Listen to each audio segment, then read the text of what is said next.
We are starting a new chapter today, chapter 8, and this is section 8.1. All right, our learning target today, we're going to use direct,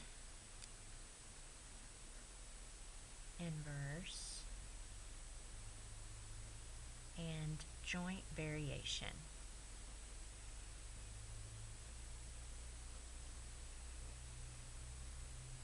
We did direct variation in Algebra 1, and it might come back to you when I go over it.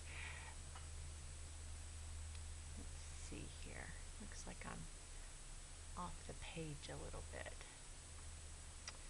Okay, so let's do some definitions here. Each of these have an equation and show a relationship between variables. So when you have direct variation, two variables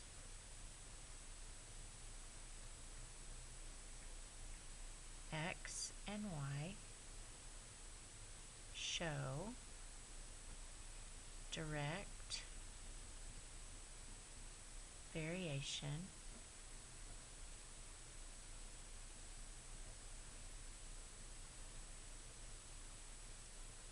if they are related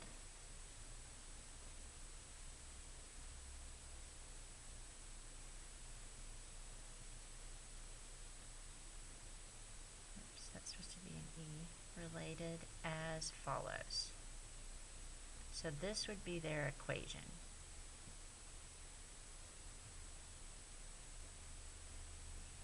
Okay, it looks like a linear equation, and the A would be like the slope on these, and in direct variation the y-intercept would always be 0 because there's nothing added or subtracted there.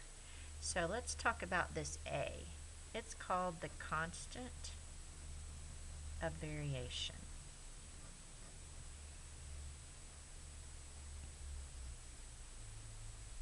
Okay, and so it's just that number in front there. And so, like I said, it would be the same thing as slope. And it's called the constant of variation because it will always be the same number. And, you know, there'll be different examples, but in one particular example, the A will always be a certain number. Okay? All right, so in direct variation, you have multiplication between the A and the X. All right, now let's look at what the equation is for inverse variation.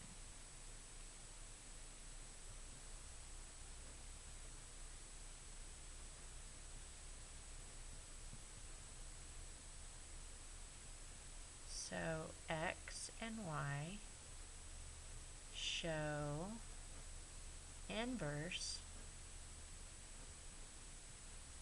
variation. I'm sorry if that went off the screen.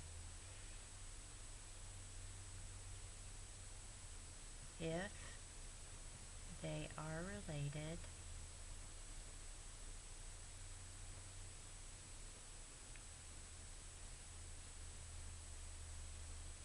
as follows.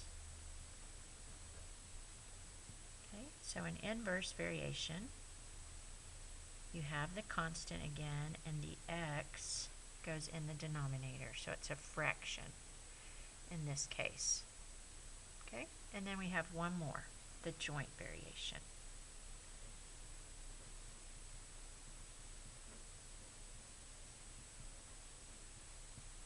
Now with joint variation, you have more than two variables. Okay, so this is when a quantity varies directly with the product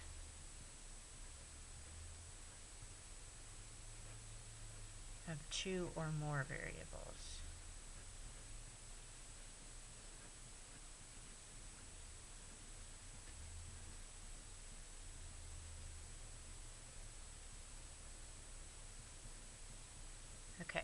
So it's like direct because it says directly, and remember, direct variation is always multiplication, but it's just that you have more than one variable. So say we had x, y, and z varies jointly with x and y. It would be all multiplication, but we use the jointly if there's more than just the x and the y. Just remember that joint variation is also multiplication. Alright, so let's see what our problems are going to look like. Tell whether x and y show direct, inverse, or no variation.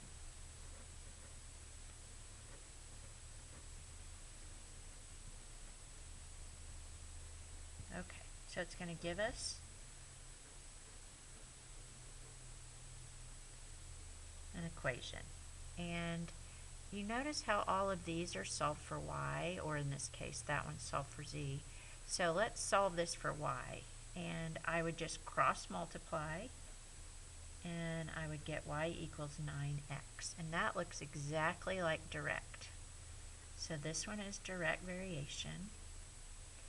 And they didn't ask us this, but if they did ask us, the constant would be that 9. A would equal 9. So let's look at another example. So it's still kind of hard to tell. So let's divide both sides by x. And now we will see that this is division, so it's inverse variation. And in this example, the a value would be 3. Okay, now what if it looks like this? It looks like y equals mx plus b. Well, because it's adding something here, it's neither, because none of these equations are adding something. So this is neither. Okay, that's one thing you're going to have to do with this. The second one, it's going to take me a little time to write this out. You can just watch if you want to. Teachers, please release the seniors and juniors for lunch. The variables x and y vary inversely.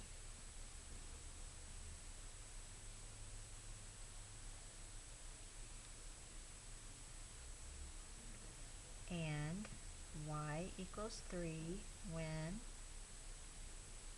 x equals 6. Now I want you to notice there's two things that it wants you to do. It says write an equation that relates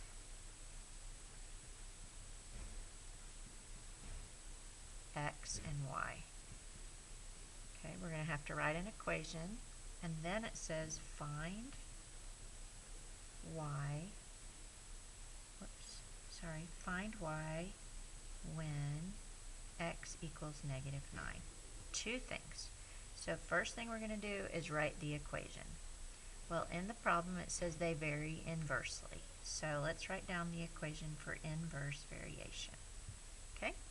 Now, it tells me also that y is 3 and x is 6. So I'm going to substitute in 3 for y and 6 for x. And again, if I cross multiply, I'll get 18 for my constant. So I can write an equation now, which is what they asked me to do, by plugging in the a value that I got. That kind of looks like a 9, but it's just an a. Okay? Alright, the second thing they want me to do is find y when x equals negative 9.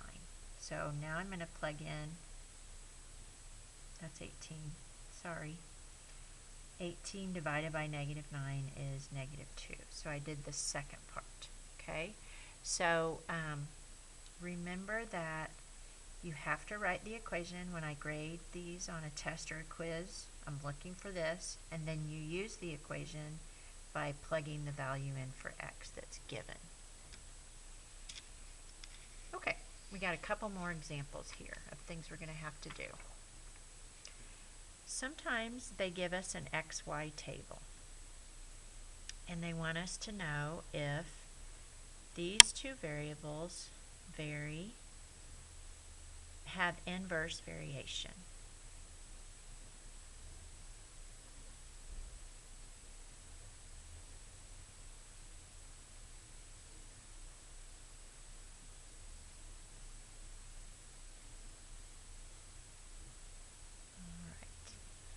And we have 2011.5. So it wants us to say whether these are inversely related, and then it wants me to write the equation, and also it wants me to find n when m equals 45. Okay, so let's look at instead of x and y, we have n and m. So it's still inverse variation, so it's still division, and that constant would be found, remember how we keep cross multiplying? If I multiply n times m, it should come out to be the same number every time. So if I multiply these two together, if it is inverse variation, they should come out to be the same number every time. So 5 times 45 is 225. 10 times 22.5, 15 times 15, and 20 times 11.25. They do all come out to be the same when I multiply. So I know that my A value is 225, and my equation would be 225 divided by m. It is definitely inverse variation. And then I can find n when m is 45. Whoops, I was thinking of 45. If I divide those out, n equals 5. Okay? All right. Now let's do one example with joint variation. So it says the variable z varies jointly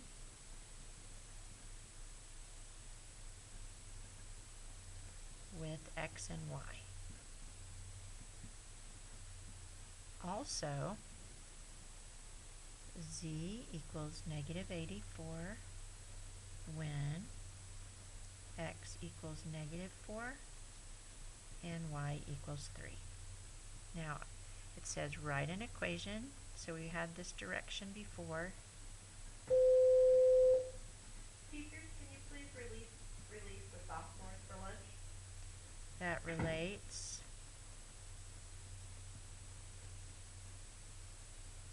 x, y, and z, and then find z when x equals 5 and y equals 2.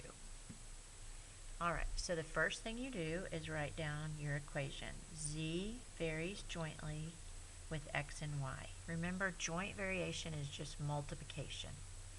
Then we're going to plug in negative 84 for z, negative 4 for x, and 3 for y.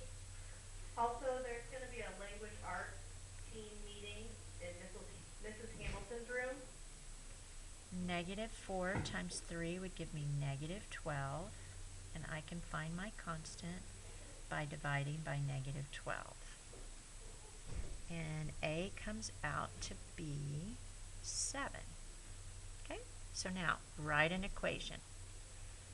So z would equal 7 times x times y. So that's that part.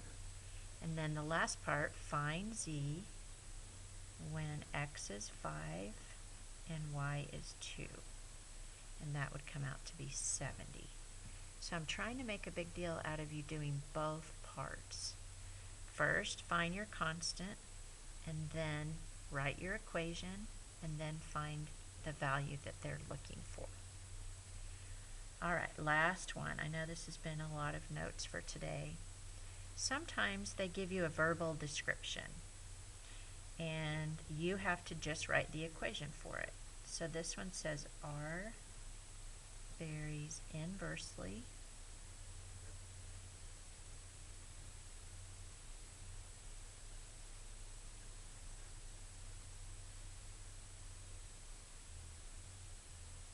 with the cube of y.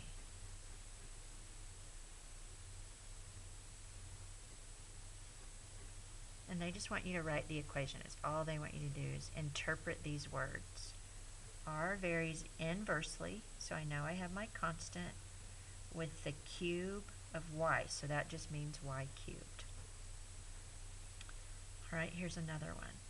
K varies inversely. I'm not sure which way to spell inversely. I know I've done it several different ways, so I'm not sure which one of these is right. But you guys know that I have trouble with spelling, so sorry about that. With M and jointly with X and Y. Okay, so K, and then always put your constant inversely, so the M is going to go in the denominator. Jointly, X and Y, that part is just all going to be multiplication, so it will go on top. Okay, that's the end of 8.1.